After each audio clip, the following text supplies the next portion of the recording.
So welcome everyone to computational sensory motor learning. And let's jump right into it.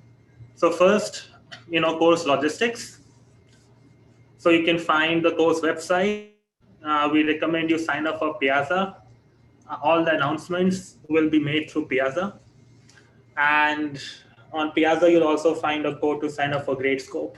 So we'll be using Gradescope for all the assignments and all the grading, which is going to happen in this course.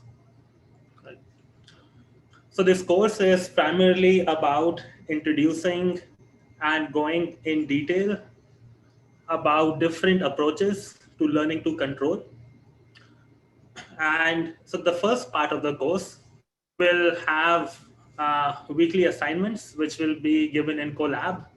These won't be big assignments. These, will be, on the small to medium size. But the hope will be that they will really allow you to get your hands dirty, so that in the second half of the course, we can discuss about some advanced topics, realize what are some practical issues which end up having when we try to use learning-based techniques for control. And we are going to have right,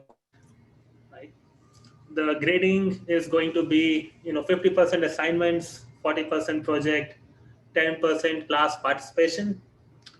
For this class participation is a bit fuzzy right now.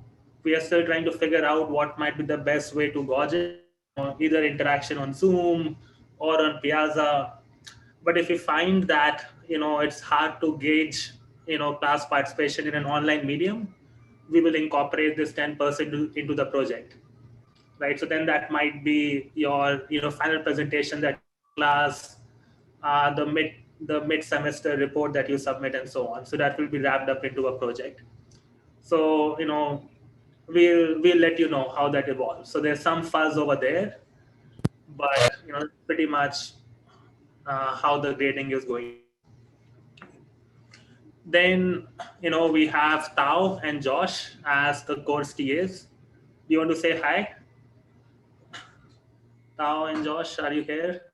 Hi, I'm Tao, and I'm a second-year PhD working with Pocket. My main research area is in robotics and also reinforcement learning. Great. Is Josh around? Yeah. Hi, I'm Josh. I'm an MN student working under Pulkit, and my research is on Lego locomotion for microrobots. Yes, great. So, meet Tao and Josh. They'll be the course TAs, and I think all of us have office hours, which are on the website. So feel free to, come into the office hours with your questions, about your projects and so on and so forth. And if you have, any questions about the course, feel free to email at csl-staff@mit.edu. So, let's just jump for a bit in the website.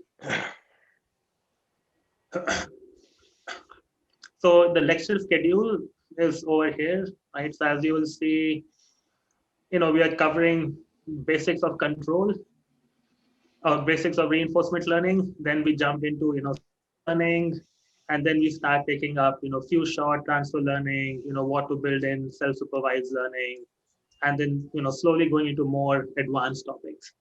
So before the lecture, you should be able to access the lecture slides. So if you click on this, you'll get to the lecture slides.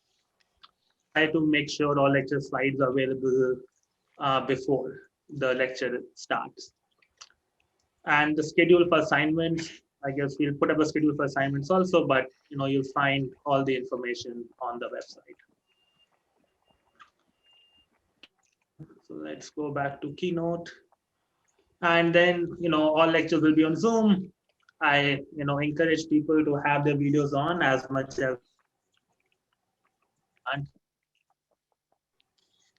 just a note that we're doing all the videos and they will be posted on YouTube later. So, we will, chop off things. For example, the informal discussions we have at the starting of the class will be, removed. And there are parts of the video in which you are interacting and you don't want them to be part of what we post, let us know. But otherwise, we'll be posting it. Now, this is a common practice. So like, MIT Open Coursework used to do this. All the videos were made available publicly. I would, it creates a certain, element where you might be, you might feel, uh, maybe optimistic about interacting in the class, but I would really encourage you to ask questions, either through the chat window or maybe raise your hand and speak up. And, if you really don't want what we post, we're happy to remove it. So don't feel, don't let anything hold you back from asking questions. I think the more we interact, the more we are going to learn together in the class. So before, we start, any questions on the logistics, any questions about the course, any questions about registrations?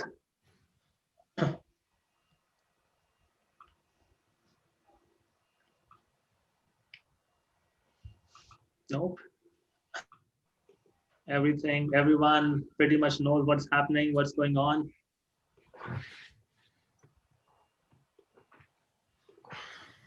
I see someone ask a question. What are team sizes for the project? Recommend, maybe 2 to 3, not going beyond that. I think recommended is 2. If you want, you can do 3.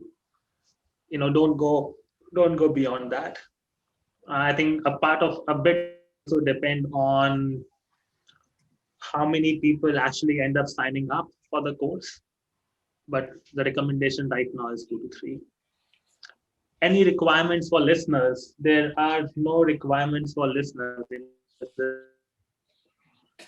Assignments you're welcome to do, but we will not be giving you any feedback on the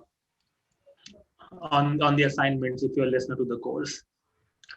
Then I think Ayush says, Piazza's symbolic models for NLP. So I think this is, so right now it's a bit tricky because 6884 is shared between 2 courses in the fall and the spring.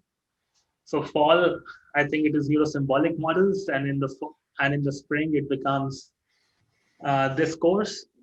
So I think these are new.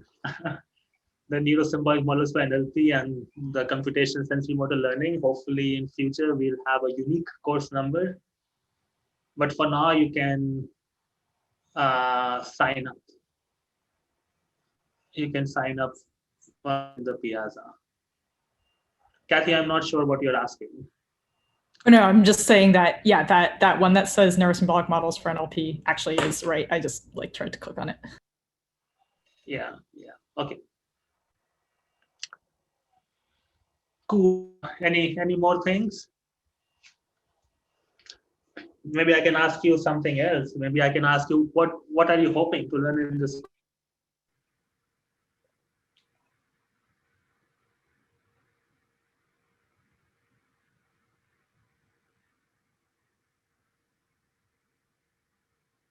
No one.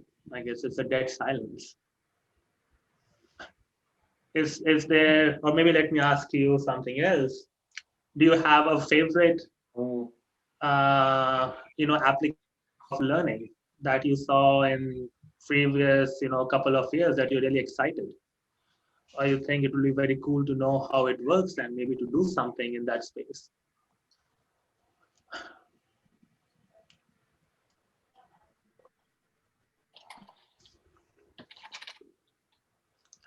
No.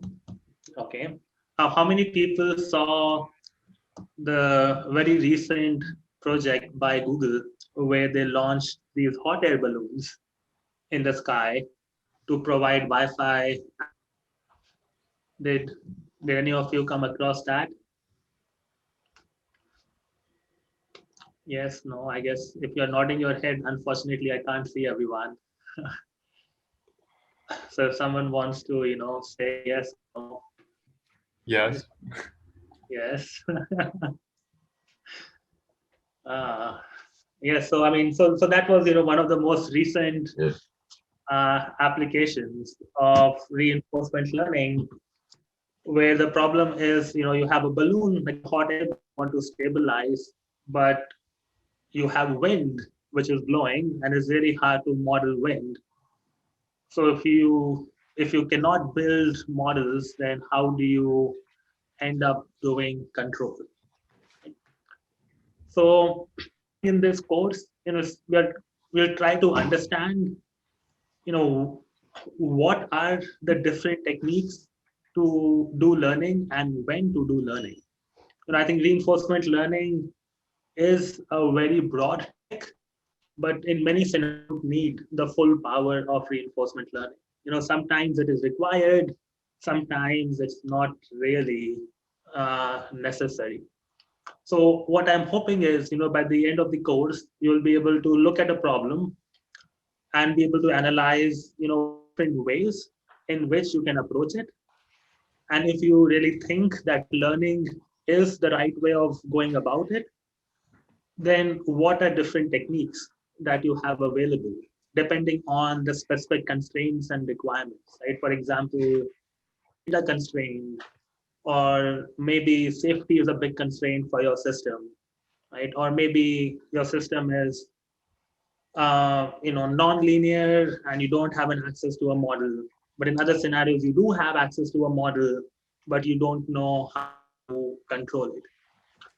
So we are really hoping that you will be able to come up with, like, what are the factors I need to consider, which will help me solve this problem? How do those factors influence the choice of algorithms? So let's see if I have more comments. So Dongchi says PPO. I think we'll definitely go through PPO. Differentiable learnings for control. That's something we will cover. Transfer learning, research on drone navigation, and would be cool to learn more about it. Yeah, so it definitely seems you are in the right spot, right, for to learn about those things. So without further ado, I will, jump right into the course material.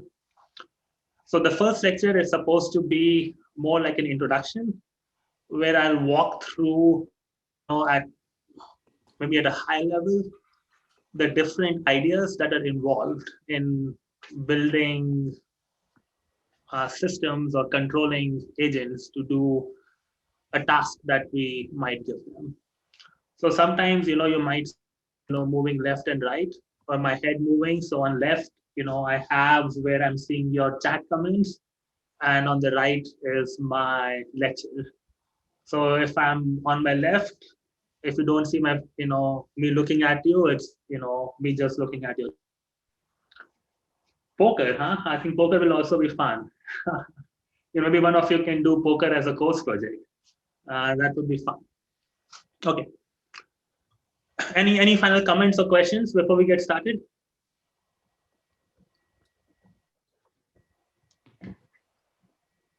So I will take the silence as my go ahead. Okay, so let's consider, something that we all dream about, as I'm sitting on my couch very comfortably and I want a bottle of Coke. And of course, a robot, which will bring me this bottle of Coke, right? It's like, I want a bottle of Coke. So how might we go about designing such a system, right? So the first thing we need to do is to interpret what this sentence, want a bottle of Coke. There are a lot of natural language processing techniques for which you can take the other version of 6884, which is offered in the fall, or other NLP courses. And there are two things that we need to figure out. The first thing is Coke. So many of us are aware that in recent years, computer vision has made a lot of progress. So if you see the image on the bottom left, we can get pretty accurate segmentation of a scene components. For example, we can know where the chairs are, where the table is, where the knife is, and so on and so forth.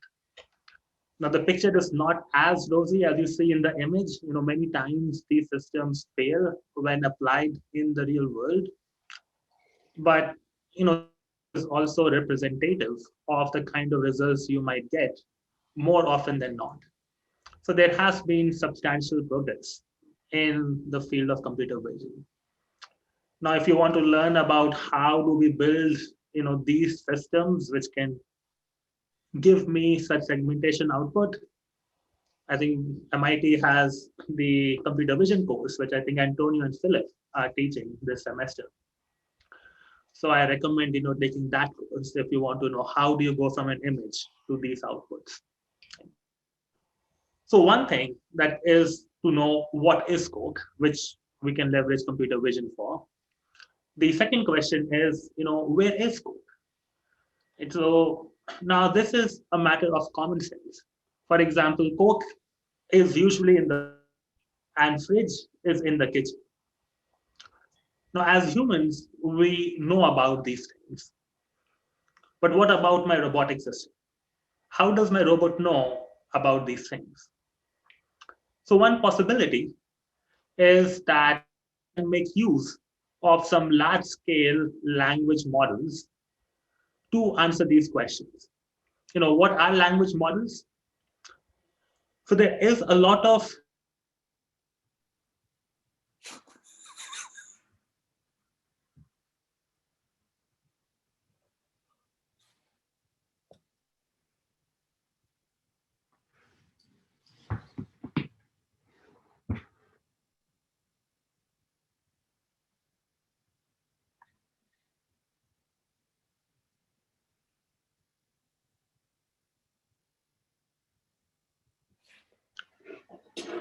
so for example, if I ask the question, the Coke is in. Okay, Right? I think we lost your video for some time. My video.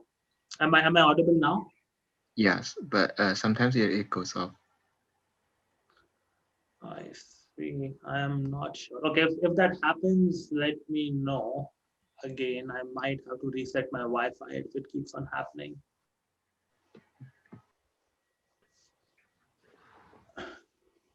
Okay, so let's see. Should we all turn off videos? Not sure that is going to solve the problem. If it is on my, we can try it. Oh no, I can't see your faces now. So sad. Okay, so let me recap. Let's go back.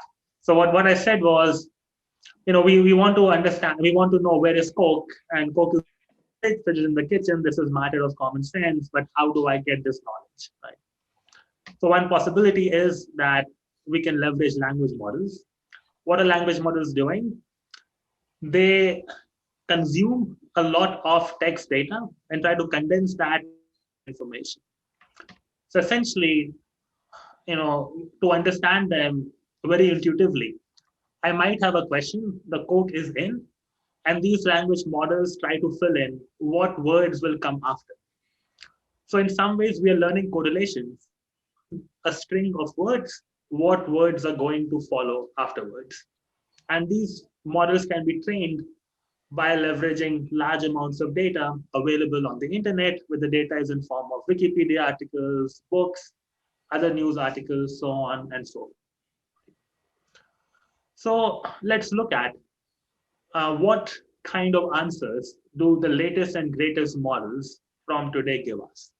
Right? So the question I ask is, the Coke is in. What I'm showing you in the black is what the model outputs. Bottle of a small empty bucket. Doesn't make sense. Let me change my question. Buy a Coke ad. It says the gas station down the road from mine. Looks reasonable. Something which you might find in a lot of books or in movies. Buy a Coke down the gas station. Again, I try the Coke is in. The fridge with the rest of the food. Now this is good. It's telling me what I want. Then the toaster is in. the microwave oven, the toaster is in the to get out you need to, and the answer is go through the door, mark the tunnel. Maybe this happens a lot in movies, so it picks up on the correlations between going out and going through the tunnel. So the takeaway is that some of these models actually work, right? And they can give us good answers. And let's cross our fingers and hope that in the future these models are going to keep on improving, and we will be able to leverage the text data available to us to get meaningful answers to these common sensical questions. Right? So let's for a moment assume this. Right? And now let's give our robot knowledge, right? And to illustrate what might happen, I'm going to show this video from this movie which has the robot short circuit, right? And what we did was we used a model such as GPT-2 or GPT-3 to the recipe of how to make pancakes. So now let's see what the robot ends up doing. Okay, to make these golden fluffy pancakes, add flour, milk, and eggs. So you see, the robot just added eggs. It did not realize that you probably don't add eggs without removing the shell, right? Mix thoroughly.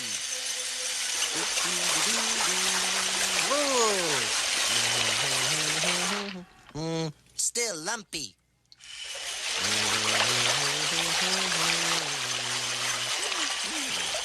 Marvelous. Thinks this is marvelous, right? And we all know that, you would really not like this if your kitchen became dirty with everything that came out. For crisp yet moist potatoes, brown on one side, then turn over. So it followed the instructions exactly, right? It said to get crispy potatoes, turn the potatoes over. So it followed the instructions exactly, but the robot forgot that it needs to take out the potato patties outside the cardboard box, open.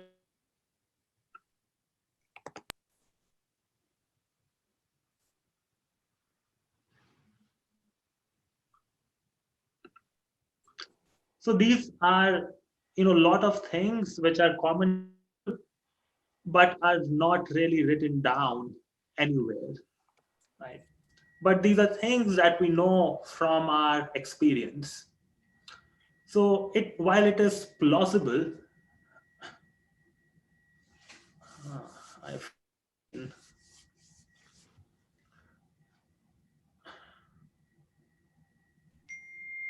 So let me do this. Let me try to just restart my Wi-Fi. I'll jump right back and see if that might help.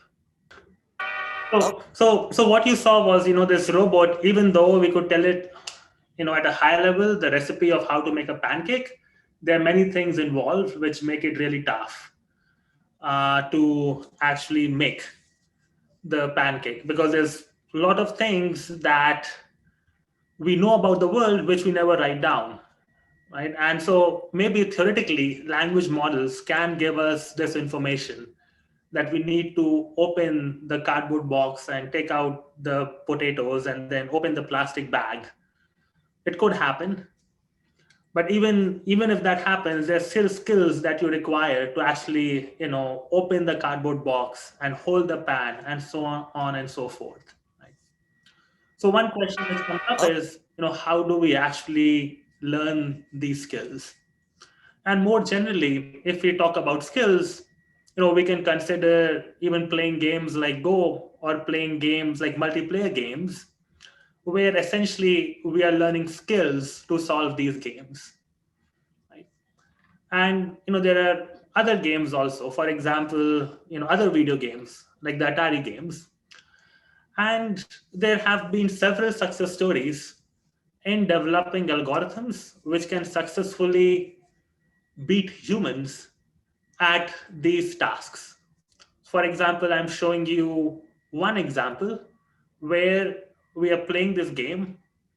I think this game is called Breakout, where there is like a bat which is moving on the bottom of the screen, and it throws a puck. Whenever the puck hits a wall, you get some reward. Now the system has trained for some time, and then you learn some strategy for moving the bat so the puck keeps on breaking the bricks, so my reward keeps on going high. And this is what you would expect a reasonable strategy to be. But what becomes a really cool part is what the system discovers on its own.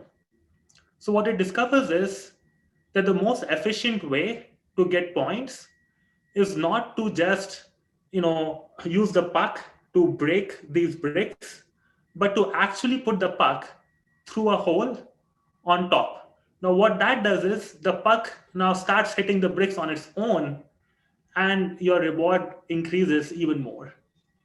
So this is an example of a strategy. Just to repeat what happened, you put the puck on the top, so it automatically gives you a lot of points without really needing to hit the bat, right? So it reduces the amount of time in which you can break the bricks. So this is an example of a strategy which the algorithm figured out on its own. And these kind of strategies allow it to go beyond human performance. So in fact, if we look at Atari Games, we can rank them on whether current algorithms perform worse or better than them. So what I'm showing is this line on the x-axis, right? So anything on top of this line are games on which current systems can outperform humans, and the games below are where humans are still better. So there seems like there are a lot of games on which current algorithms are at par or they can beat humans, exactly because they can find such strategies which can optimize the reward but may not be very intuitive for a human designer to put in. So a large part of this course is going to look at how do we find such strategies or learn control strategies which help us optimize a given system. And we'll see it across a wide array of systems. So let's try to look at how one might go about building such a system. So I suppose I have been given this game to play, and I want to produce actions from this game. So the first thing you might do is to say, given this image, I want to get some features of this image, say Z. And this I might do using a multi-layer neural network. And then from this feature representation Z, I am going to produce some actions. So in this video game, the action might be whether to move the bat left, right, and so on and so forth.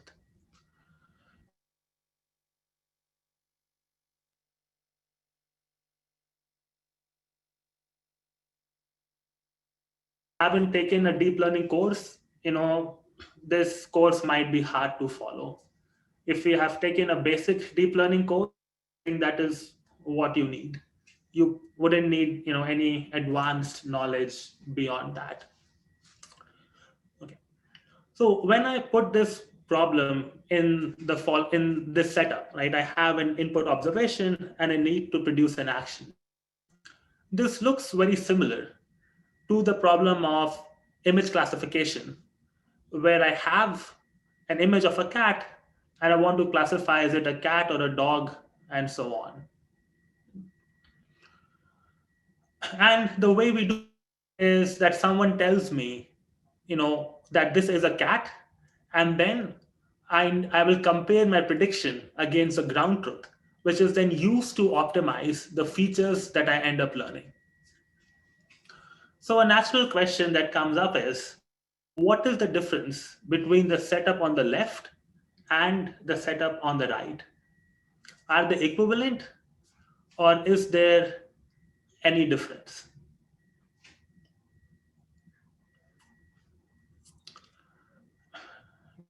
Want to take a guess?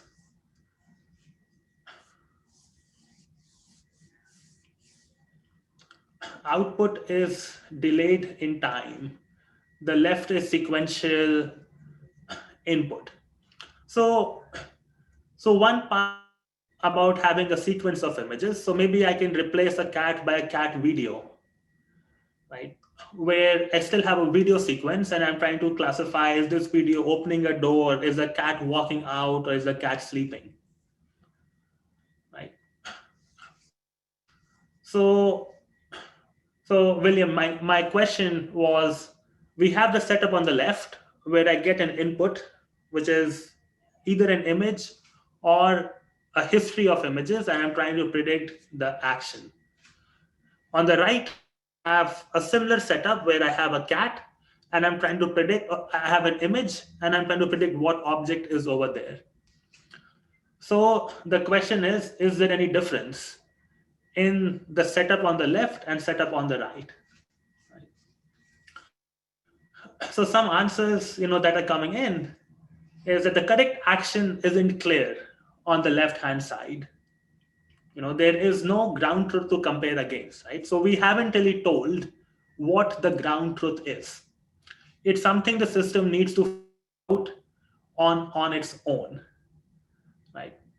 And this other thing, which I think Hyung-Ju points out, which is also an important point, that the action actually affects what happens next, right? My state or my game state is going to depend on the action, right? And that is what gives it the sequential nature, right? So, let's look at the first problem, which was described, is we don't really have the action. So how do we get this action label? So I think one of you already pointed it out. One possibility is, we can have humans play the game, and this can provide us with some kind of supervision to get these action labels. So this goes back to how the first industrial robots were deployed. So actually the first instance is this robot called Unimate, which was used by General Motors for welding. And what you see over there is this human operator. He is holding this almost joystick and he's commanding the robot to move. And then what you do is you just repeat the same commands over and over again. So in this example, the robot is exactly repeating the commands which were fed in. Right? So this is what you could repetition after memorization. So we memorize the exact sequence of commands and simply replay them.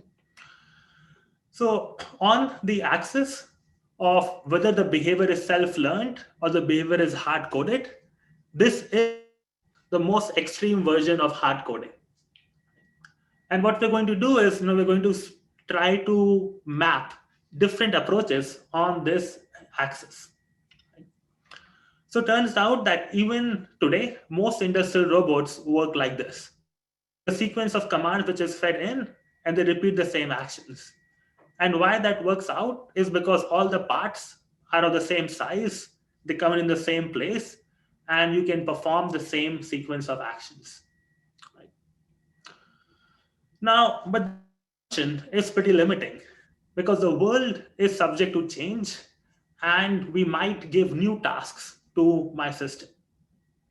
So this is what led to research in how do my system adjust to changing environments. One of the first instances is this shaky robot from Stanford. Right? So, what this robot is doing is essentially, going about in the environment and trying to figure out how to go towards a particular goal. So we can be concrete about it. So I can have my current observation, and then I have my goal. Right? So I could learn how to go, say, from my bedroom or to find a refrigerator. Right? And do this in one map. And suppose the plan that I find is the following.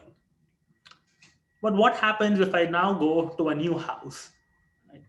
I cannot replay the same plan. I need to find a new path. So how was this initially was by making a program which tried to encode human intuition. So instead of hard coding the actions, we write a program which says, wander around if you are, and then, if you see a wall, turn around. If you don't see a wall, go forward, and so on and so forth. So you write down this flow chart, which is a program. You write down your human intuition on how the system should behave, and then you let the program run, right? So what it does is to find a path, it will come up with this sequence of actions. So if you look at the commands, the resolution is not super high. It's like go to, some location, then go through the door, right? And then, one tries to execute this sequence of commands. For example, over here, this robot is tasked to shift a block. So it goes around to the block and shifts it, right? And this exactly looks like a program you might have written in your introduction to algorithms class. Right? So this is what was the state of art of planning for quite some time. And these methods, became popular as the strips way of planning. Now, the difference from the rightmost part is that instead of hard coding exactly what to do, we write some rules which dictate how the system should behave, and then we run that system and see what happens. But now, let's consider taking this approach and consider the problem of having self-driving cars. Now, self-driving cars typically have some sensors which measure the environment. For example, I'm showing you an output from a LiDAR sensor. So LiDAR measures how far away objects are, and you are able to get a map of what is in front of you. So now if I have to apply the techniques which are strip-like, right? So I will try to encode some knowledge, right? So for example, I could say, let me detect where the cars are, and then I will put constraints saying do not collide with these cars. And then my task is going to be, can I infer the car's actions? Right? And this, brings us to the problem of planning. Given a set of constraints put in, how do I plan what to do next? So let's first try to see this problem in a simpler domain. Right? So let's consider the domain of playing games and say the game we are playing is tic-tac-toe. Right? So tic-tac-toe, one player makes a move and he puts circles. Then the next player might make a move and he might put, like a red cross, which is his turn. And then the first player then again might make his move. Right? So in this setup, if I come up with what actions I need to take, what I can do is I can write down the entire game tree, because the number of states in this game is not huge, right? So I can pretty much write down the whole tree. Then I can go through each branch of this tree and figure out which branch leads me to the desired output. Right? So I can treat planning as a search problem. And what am I searching over? I'm searching over all the possible things that can happen. Right? In this scenario, all possible things which can happen is all the possible different moves a second player can make. And then what are my responses to the moves that the second player makes? Right? So it allows me to enumerate all possibilities. I search through them, then I find the one which works the best. Right? Now, why am I able to do this is because my state space is discrete, right? Then my actions over here are also discrete. For example, in the first, I only have 9 possible locations to put my vehicle, right? So it's 9 discrete actions. And this is an instance of a closed world. What do I mean by closed world? It means that I can completely enumerate all possible states and actions, right? Or knowledge of what happens in this world. There's nothing which is unknown. Everything is known.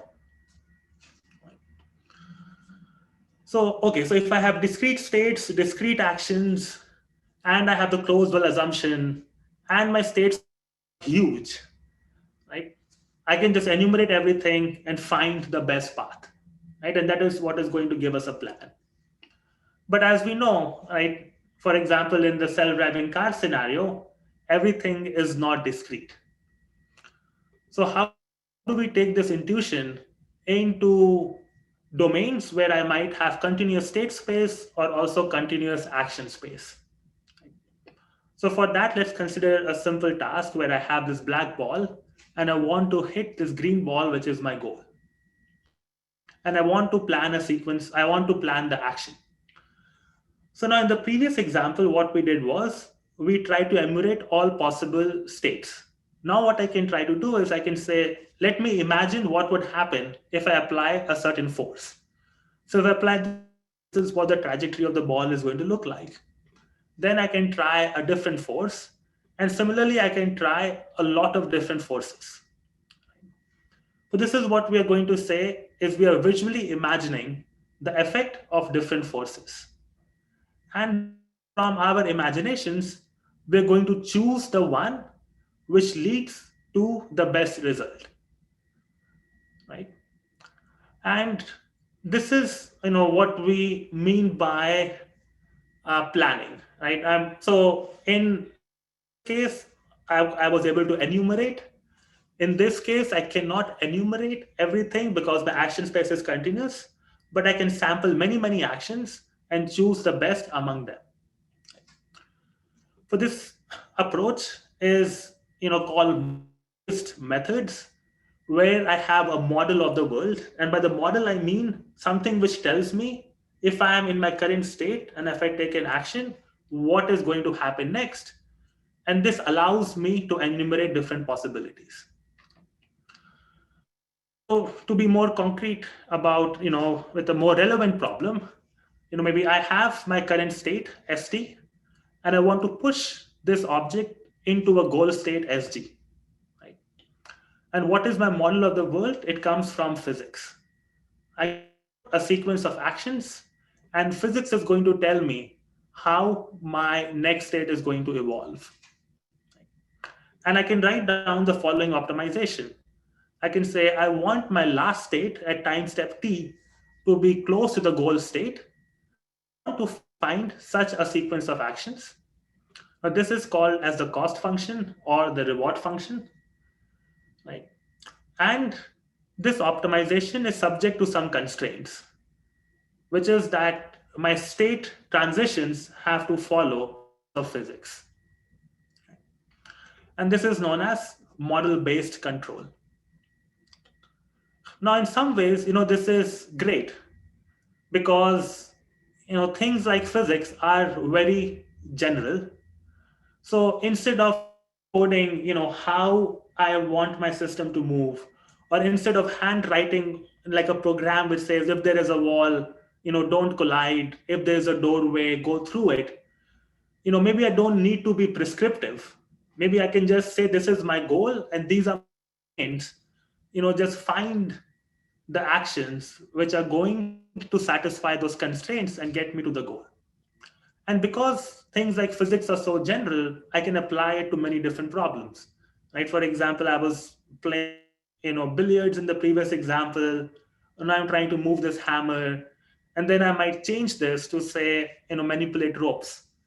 So I might want to say the rope is in this configuration. I want to tie a knot. What should I do? Or maybe reconfigure the rope in different configurations. And these kind of models were used to make some very impressive systems, right? For example, over here, you probably have seen this video of backflips done by the Boston Dynamics Atlas robot. And similarly, you probably also saw, the quadruped robot, which moves along and can go over many different terrains. So for example, in this work, the model that they're building is of how do the legs, impact the ground, and what is the model of stability of the system. So if I apply a certain force, if it moves my center of mass in a particular way, I'm going to fall down, right? And again, that is given by, physics, for instance.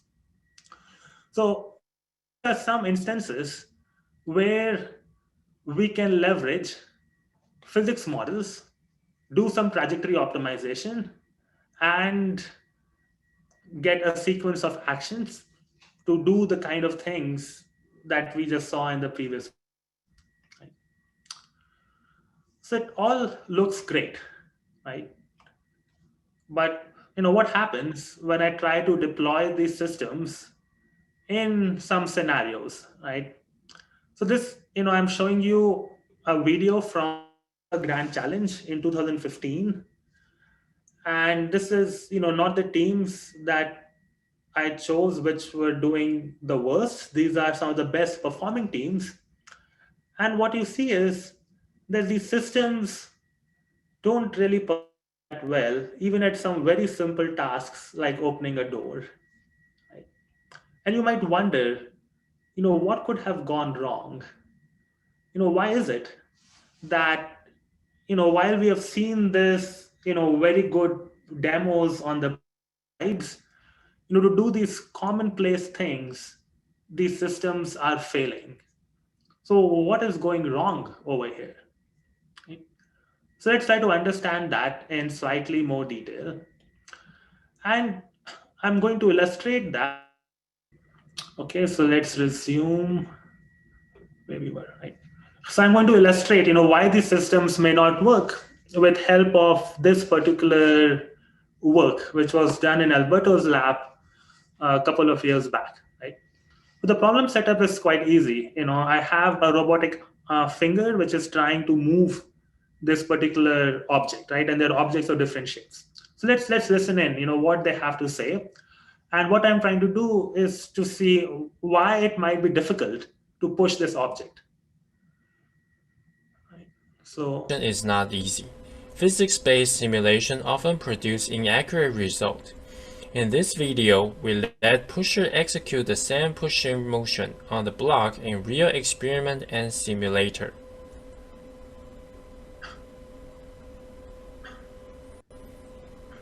So one thing to note. By putting the end poses together, we can see a big difference. Right. So one thing to note is that, if you have a simulator in which you are trying to, make pushing actions, they are going to be different than the real world, right? So the first thing to consider is if I have a robotic system, when I'm going to do planning, I'm going to build some model of that. And that model is actually the simulator, right? So the first thing is there's difference in the simulator and the real world. Now, what might cause this difference? It might be things like the friction coefficient. It might be the fact that the motors that you have are not ideal motors, but they have some loss in them. So those could change, right? But I think a more interesting part is come over here, right? So now what they're going to do is they're going to repeat the same kind of push at the same location. Several identical pushes. Push 1, push 2, push 3. We repeat this for 2,000 times and get these different trajectories. So this is surprising, right, in some ways, because if I go by physics, if I know my current state and if I apply actions, I should get exactly the same thing back. But what I'm noticing is if I put a block on the table and apply the same force with the same starting position, I am getting a distribution of possible outputs. Right? So the question is, why is this happening? Right?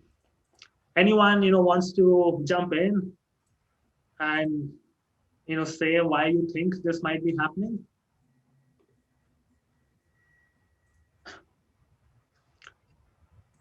Or do you think this is going to be the initial conditions aren't actually the same? So what is the same is the block is at the exact same location because this is a very precise setup, and my robot is also making the contact with the object with the same force at the same exact location. Right? But then minute differences in surface friction, right, is what Catherine said, right? And the transition function is stochastic, noise is present, any stochasticity in the simulator, no. So this is actually what they're doing in the real world, right? So what is happening? I think it goes back to the first point, which was raised by Anubhav, right? The initial conditions aren't actually the same, but let's look at what we mean by the initial condition. So there's one way of defining the initial condition, which says the position and the force I'm applying. Those are exactly the same. But when you have a block, the block is not a flat surface, right? It has some, it is a rugged surface. It has some ups and downs because nothing is perfectly smooth. So when you keep it on a table, different points are in contact, right, across different runs. And then when you push it, depending on what points are in contact, the block can move in different ways, right? So the physics is still true, but there you just cannot measure all the points of contact between the object and the table. And that is what leads to these differences, right? So this is not because anything is stochastic. This is just because we cannot measure the state of the system perfectly. Position is at best a very rough approximation of what is happening, right? So if you ever go back to your physics books, just remember in physics, you assume everything is a point mass. All the physics you wrote down is for point masses. But the real world doesn't have point masses, The real world actually has objects which have geometry and they're imperfect. And those things actually do matter in the real world, right? So the takeaway is that the model-based methods are as good as the models that you specify, right? And there are many things which models may not capture.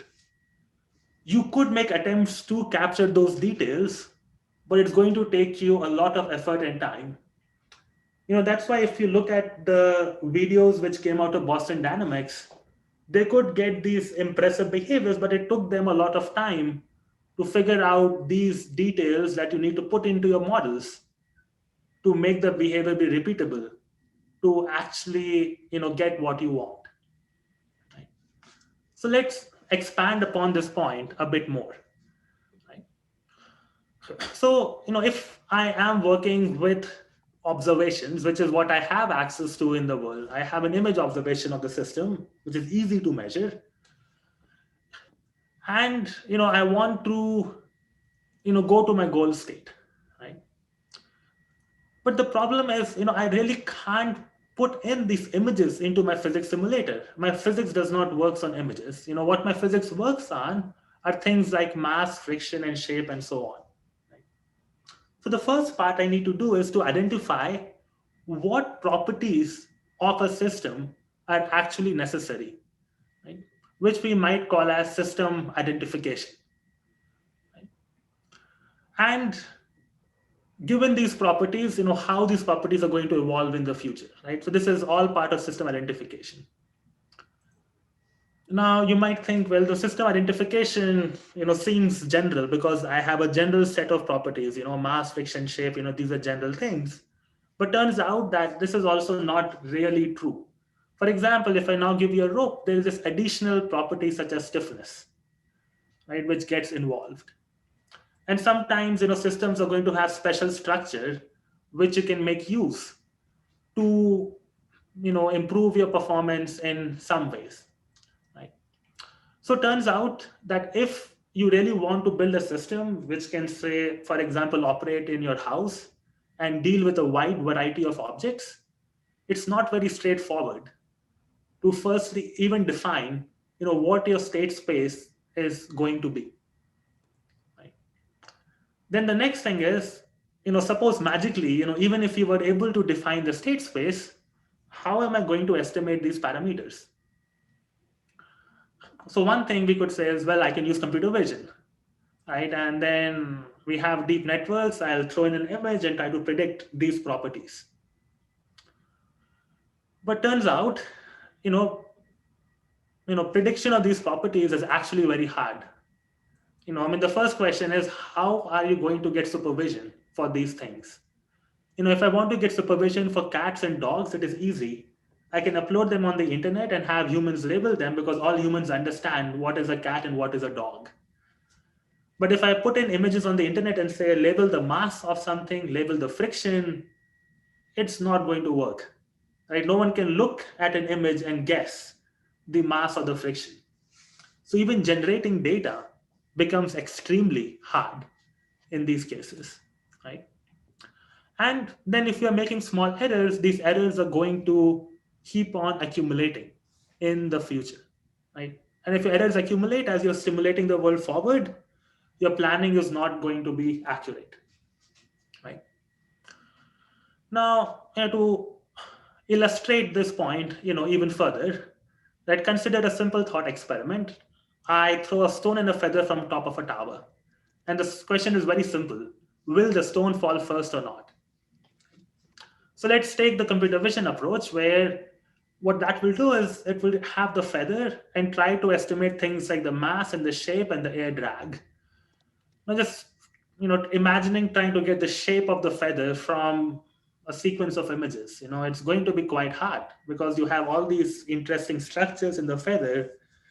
And if you don't make a good approximation to the shape, your physics engine might not work, right?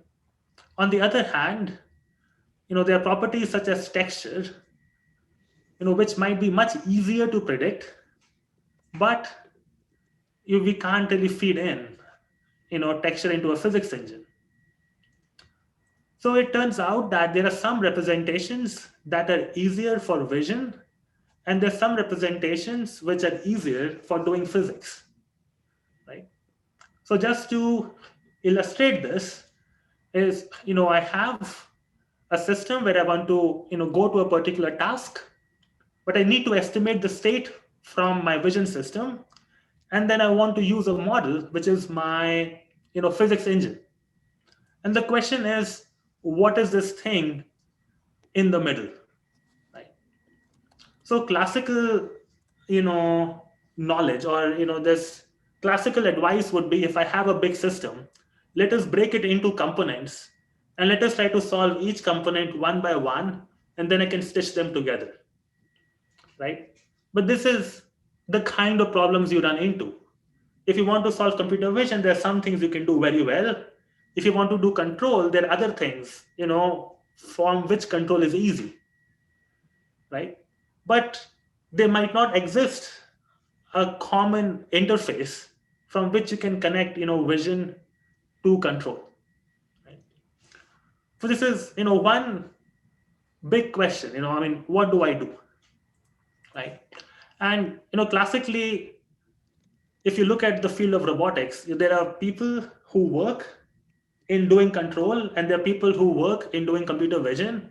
And when you try to bring them together, things just break down. And this is exactly why, having robotic systems working from raw sensory observations is really hard.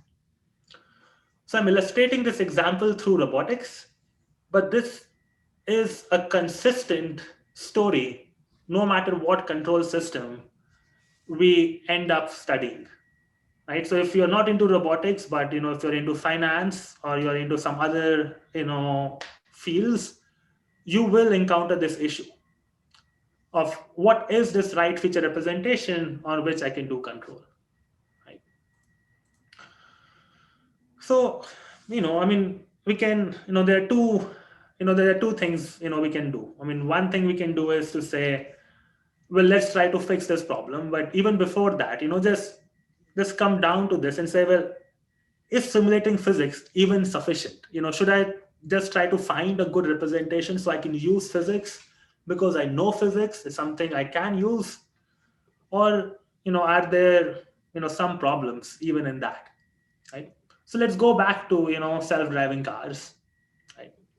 We just don't want to drive on highways, but, we want to, operate in different environments, right? For example, over here, when you see a stop sign, you know that you can cross the lane, which goes against the rules which are that you should always drive on the right lane, right? Similarly, if you see a FedEx truck, you will again swerve and take the other lane, right? Or if you are in some other country, these are some scenes from Asia. The rules are very different, right? And they become even more extreme, in some setups, where everything is just happening asynchronously. Right? So it turns out that enumerating all possible conditions is extremely hard. So maybe physics provides you with answers to some conditions, but many times these conditions are not hard. These are like soft conditions, like rules on the road, right? Not hard, but soft constraints. Right? So maybe there are two things now we are facing, right? One is I don't know what the representation is, and I don't know if this is really going to be the thing that I want to use. Right? Now, before I say these things, it is important to take these things in some context, right? The context is I'm trying to build a system which could, for example, be in my house and perform a general set of tasks, right? But maybe you're interested in, say, aeroplane design or some particular thing where the physics in precise detail. In that case, you could use physics, right? And maybe you really don't need to observe things from vision sensors. I mean, there could be some scenarios where that is sufficient, right? But for many scenarios, this is representative, right? And so instead of trying to figure out this representation and deal with the issue of figuring out what is the right model, we could try to learn this end to end and say I will let my system automatically figure out what state information to extract and how to emulate what is going to happen in the future. Right? And this is what was called as intuitive physics, at least in the deep learning community or in the learning community, where I am going to just learn how the system works from data itself. Right? So Emily, you were right, on the point. You were right with the end-to-end feature learning, right? That's one possibility. Right? And there are multiple works doing it, right? For example, consider a simple problem. I want to push this object, right? Now, what I might do is I have my current observation xt. I do an experiment, which is I apply an action. I get my next observation xt plus 1. Right? So now I have my image xt, my action, and my next observation. And we want to learn a model of how things work. Right? Now, what is a useful model, as we have been talking, is something which can take my current observation and action and predict what is going to happen next. But now it becomes an interesting question. When I want to predict what's going to happen next, what should I predict? So the first thought could be, well, let me try to predict exactly what is going to happen by predicting the value of each pixel. Right? Now, this is what we're going to call as forward models in the pixel space. Right? And there has been a lot of work in trying to learn such models. Right? So these are, some data collection where we can put in a bunch of objects, and then we can collect data of the robot, has an observation and tries to predict what's going to happen in the future. And if you use, latest and greatest methods, I mean, this is a couple of years back, but even the current methods aren't significantly better than this. What you notice is these, blurry predictions, right? It doesn't look like, what you would hope it would look like. Even if I am only predicting a second or 2 seconds, right? Not more than that, it's still very blurry. Why do you think this is? Zutia, you have a question. Yes, I wonder how is this unsupervised learning? So I'm just doing a bunch of actions, and what is my goal of learning here? Okay, so the goal of learning over here is I have my input xt, I have my action at, I predict x hat t plus 1. but I also observe what happens in the world. So I get xt plus 1. Then I take a loss between these two things. So I want my prediction x hat t plus 1 to be as close to xt plus 1 as possible. And that is what is used to change the parameters theta over here. Right? So my learning is, I'm in my current state, I take an action, I get something, but I also make a prediction of what is going to happen. And I compare them. Does it clarify or is it still confusing? Then why is it unsupervised learning? I am not calling it supervised or unsupervised. In the next slide, the paper shows unsupervised learning for physical interactions and video prediction. So now I think, this is one of those things which really depends on how people define things. So typically in machine learning, supervision means if the target is being provided by the human. In this case, the target is not provided by the human. I'm able to generate this target on my own. So therefore, you can call this self-supervised, you can call this unsupervised, right? So that's the only distinction between so you are still using supervised learning, but the labels are not coming from a human. Okay. So, now we were like, okay, why are these predictions like this, right? So William pointed out because of uncertainty. Okay, so one kind of uncertainty is what we saw before, right? Even if the objects are in the same place, they can move in many different ways because I really don't know, where they are in contact with, right? There's another thing, that you can notice over here. So you notice that what you're reconstructing mostly is the arm, right? And the objects are much more blurrier than the arm. Is this something you notice, or do you think I'm just spoofing it up? And if you notice, what I'm saying, that it seems like we are modeling the arm a lot, but not the objects, right? So what do I mean by this? So this is a robot arm, and these are the objects, right? So if you see the object over here, it gets really blurry, right? Versus the arm is not as blurry. It is still blurry, but maybe not as much. Right? So my question is, why do you think this might happen?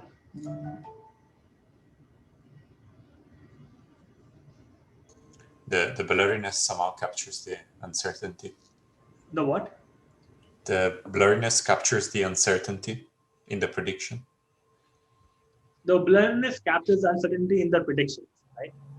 So one thing is that the motion of the arm is much more predictable versus the motion of the object has much more unpredictability, right? As we saw in the previous video when you're trying to push, right? The other thing is that the arm is present in all the videos and the arm occupies many more pixels in the image than any object, right? The arm is much bigger. So if I say minimize my loss with the future, what is the first thing you're going to predict? Maybe you're going to predict the arena, but the next thing you're going to predict is the arm because that is the largest object in the image.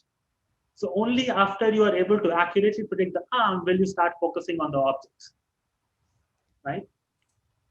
So in some ways, what you really wanted is to model objects, but the loss function that you have defined is making you focus on the arm, right?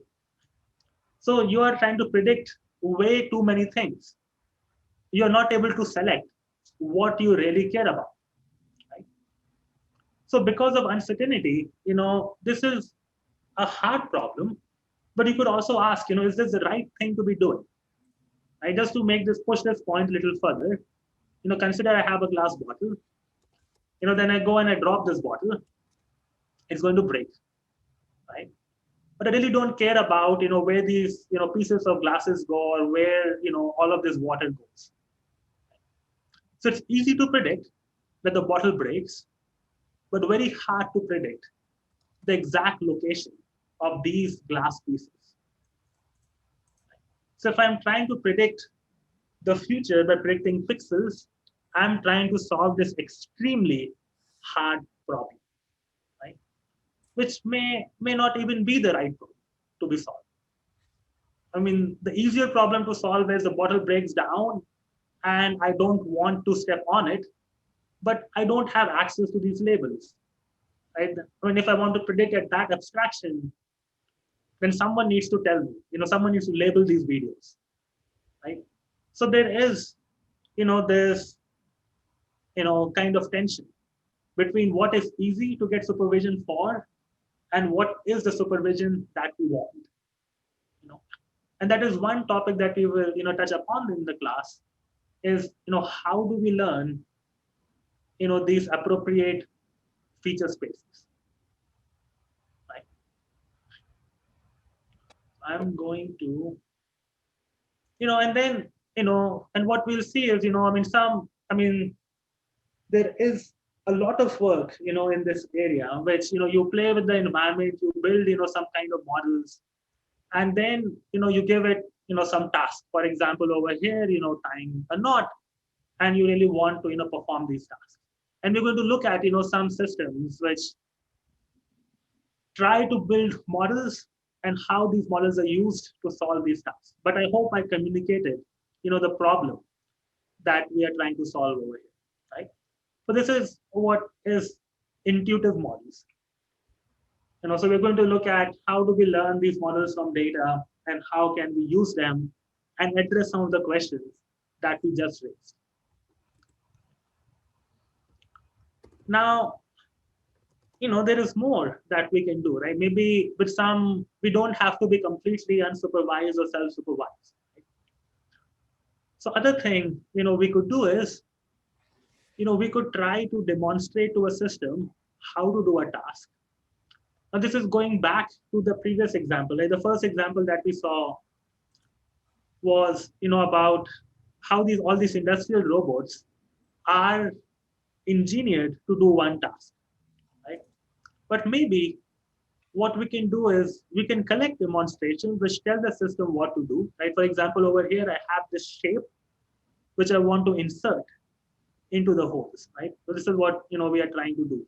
It's a, relevant problem which happens in packaging and, other engineering things, right?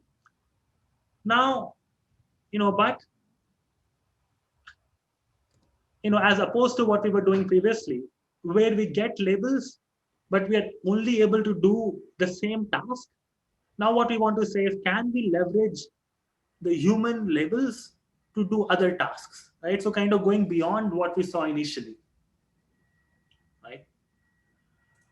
So, for example, over here, right, I have this demonstration of trying to, tie a knot. And this is how a human, collects it. First thing to notice that it's really tedious. Just imagine how much time it requires to do this, right? You have to move the robot. He has this joystick that he's clicking on, and then, it's just a tedious process, right? But what you're getting is two things. One is you're observing these images, and you're also getting actions. How am I getting the actions? Because I'm actually moving the system. Right? So I have access to images and I have access to actions over here. Right? And then I have a demonstration which ties a knot. Right? So now we have this old task, which is tying a knot when the rope is configured like this. Now, quote unquote, new task. Depends on how you define a task. We are going to look at, what is a task in some lecture, down the line. But now suppose I want to tie this rope into a knot. Right? And what I got was a demonstration which told me for this particular rope configuration, what actions to take. Right? But if I do the same actions on this configuration, it isn't going to work, right? Because the configuration is different. Right? So what do we do? So one possibility is to infer actions for this new setup. I am trying to align, my old demonstration with the new setup and transfer the trajectory. Right? So, this is something which, we'll talk, later in the course in more detail. Right? In some cases, we can do this alignment, But in many cases, such alignment can be very non-trivial to perform. Right? In those cases, what we assume is we have access to some demonstrations, which are say state, action, trajectories, and I might have M trajectories, which I call my data set of demos. And now I might have a new state for which I want to predict the action. And the question is what this action should be. Right? And I can do the simplest possible thing, which is I can take this data set, put this into a neural network, and say from the current state, I want to predict my actions. So this is what is known as learning from demonstrations. And the whole question is, how do I choose this neural network, or what kind of data I should collect so that I can go to a new state and then act from it. Right? If my environment is not changing, I don't need any of this. I can just memorize and just repeat it. But because my environment is changing, I do need to generalize to the changes. So this is, a popular paradigm which was used for grasping.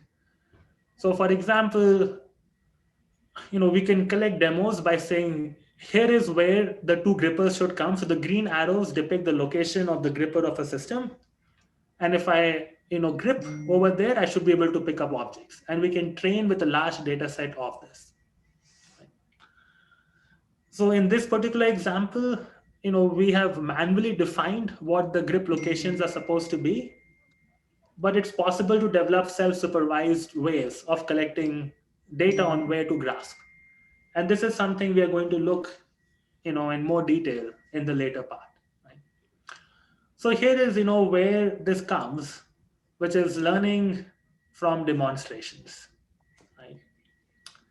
Now, learning from demonstrations is great, but it is tedious, right?